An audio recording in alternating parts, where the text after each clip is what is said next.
ہم اتنے بغیرت ہو گئے کہ آج قرآن اور حدیث سننے آتے ہیں تو ہمارے منہ کے اندر گٹکا ہوتا ہے. جس مجلس میں فرشتے نازل ہوتے ہیں اس مجلس میں بیٹھ کر ہم تمباکو کھائیں، سگریٹ پئیں. مسلمانوں تمہاری غیرت کو کیا ہو گیا ہے؟ شراب کیا ہے؟ تمباکو کیا ہے؟ آؤ ایک حدیث دیکھ لو. اللہ کے نبی فرماتے ہیں کل مسکر خمر وکل مسکر حرام. ہر نشہ کرنے والی چیز شراب ہے. وکل مسکر حرام، اور ہر نشہ کرنے والی چیز حرام ہے.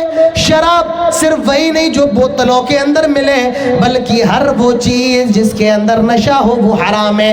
چاہے وہ زیادہ اس کے زیادہ کھانے سے نشہ ہے یا اس کے تھوڑے کھانے سے نشہ ہے. اللہ کے نبی فرماتے ہیں من اسکر کثیرہ فقلیلہ حرام. جس کے زیادہ کھانے سے نشہ ہے اس کا تھوڑا کھانا بھی حرام ہے. ہماری شریعت نے نشے کے سارے دروازوں کو بند کیا.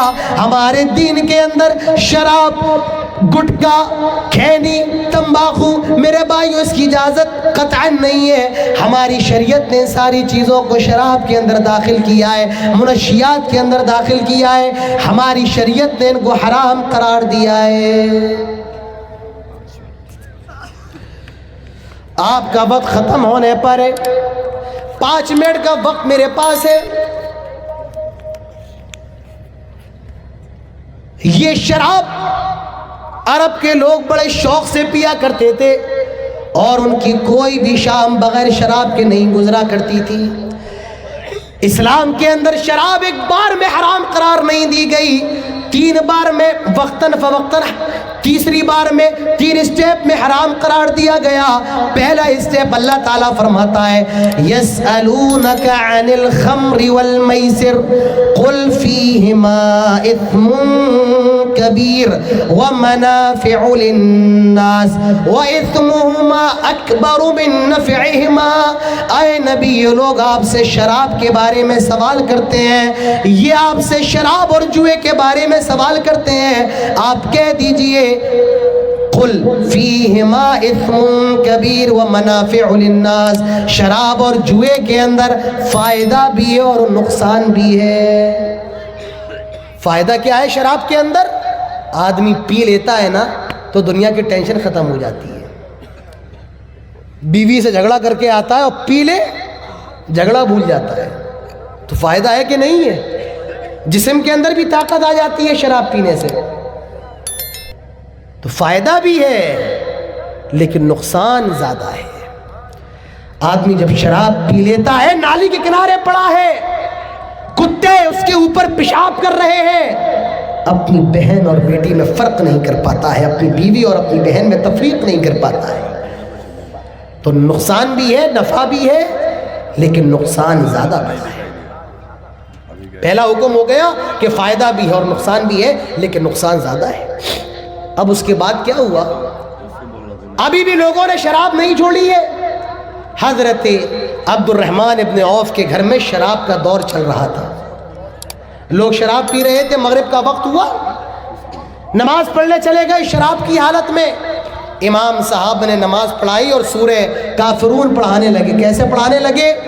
قل یا ایھا الکافرون لا قل یا ایھا الکافرون اعبد ما تعبدون. اب غلطی کیا کر دی انہوں نے یہاں پر؟ غلطی کیا کر دی؟ قرآن کی آیت اس طریقے سے ہے قل یا ایھا الکافرون لا اعبد ما تعبدون. آئے نبی کہہ دو آئے کافرو جن کی تم عبادت کرتے ہو ہم نہیں کرتے ہیں. لیکن اس صحابی نے نشے کی حالت میں لام کو لا کو ہٹا دیا. کیا کہا؟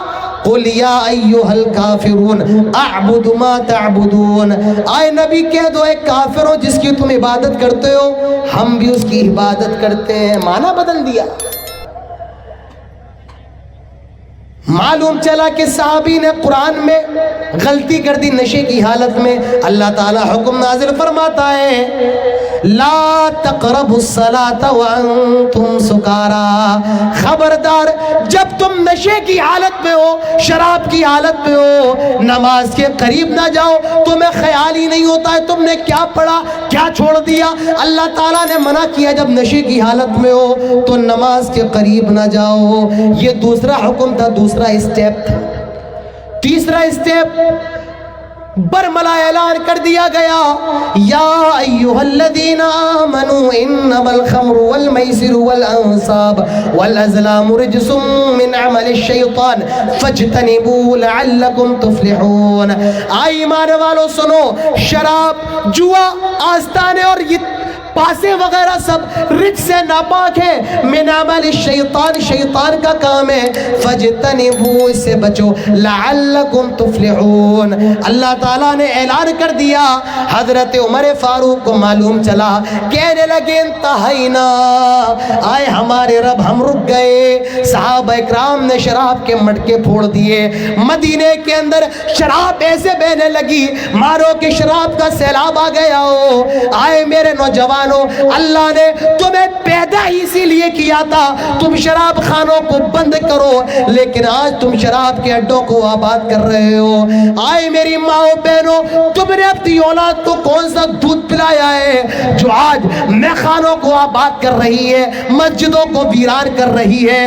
ارے شراب تو اتنا برا عمل ہے, اتنا برا عمل ہے کہ تمام گناہوں کی جڑ قرار دیا گیا ہے. فرمایا الخمر ام الخبائث, تمام ناپاکیوں کی جڑ ہے شراب. الخمر ام الخبائث بھی کہا گیا, ام الفواحش بھی کہا گیا, وہ اکبر الکبائر بھی کہا گیا. یہ میرے بھائیوں شراب ہے. اللہ کے نبی نے لعنت فرمائی ہے لعن اللہ الخمر وشاربها وساقيها وبائعها ومبتاعها وعاصرها ومعتصرها وحاملها والمحمولة إليه.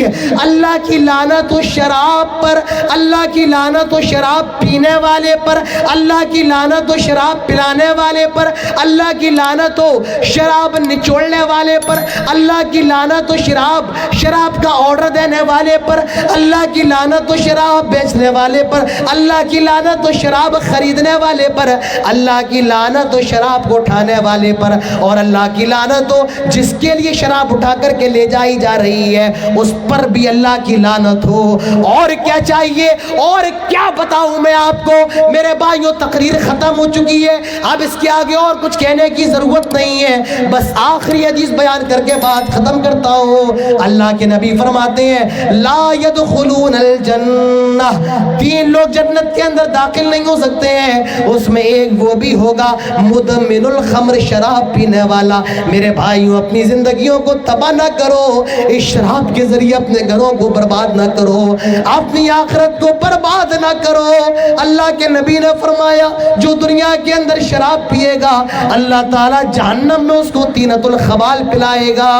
صحابہ نے پوچھا آئے اللہ کے نبی یہ طینۃ الخبال کیا ہے؟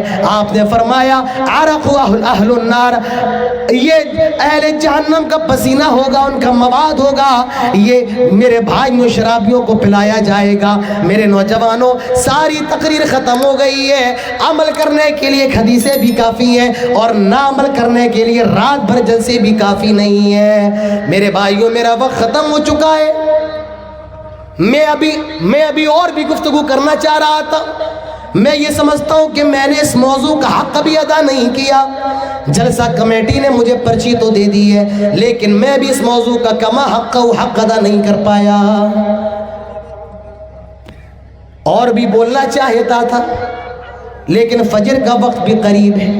میرے بعد آپ ابھی ایک بنگلہ مقرر کو اور سنیں گے, ٹھیک ہے کوئی بات نہیں. جتنی باتیں آپ اگر اس پر عمل کر لیں میرے بھائیوں یہ پورا جلسہ کامیاب ہو جائے گا. اگر آپ ایک بات پر بھی عمل کر لیں, میں 1600 کلومیٹر سے آیا ہوں, 1600 کلومیٹر کا سفر کوئی معمولی سفر نہیں ہے، راتوں کو جاگنا پڑتا ہے، 4 ہتھیلی پہ لے کر کے چلنا پڑتا ہے۔